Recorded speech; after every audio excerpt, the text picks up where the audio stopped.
confirm that you maybe had a minor heart attack yesterday, given what happened? Yeah, there was definitely a sinking feeling. It's unfortunate. The good news is he'll return this season.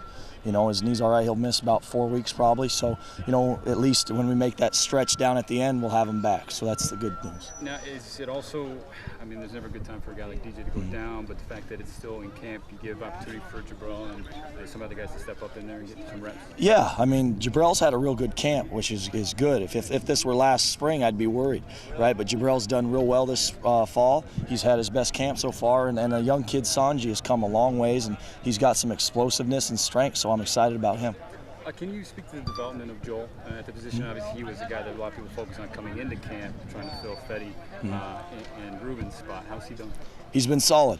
And each day he's got to get better. His biggest thing is he's just got to do his job. Sometimes he tries to do too much, right? And that's when he gets in trouble. He's got to get to where he's supposed to get, trust that other guys are going to do their job, and he'll be fine.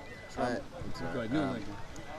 You played this game a long time here. Injuries are part of it. When something like that happens to a key player, you just sort of try not to dwell too much on it because there's a lot of other guys here and you have to move on. Yeah, there's nothing you can do, so you just got to deal with it. I went through a similar situation at Arizona State with Brandon McGee. He was our best linebacker. We lost him for the year, and you just got to, the next guy's got to step up. If you worry too much about guys that aren't lining up, you'll never coach the guys that are. So you just got to move on.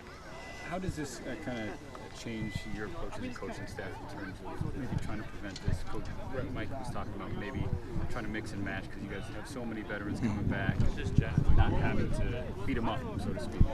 Yeah, it was just an unfortunate thing. His foot got caught in the ground. Those things unfortunately happen, and you just hope they don't, but those are part of the game. We're not the only one in the country that's had problems like this. So you try to make it as safe as you can and to get through it, but things happen sometimes.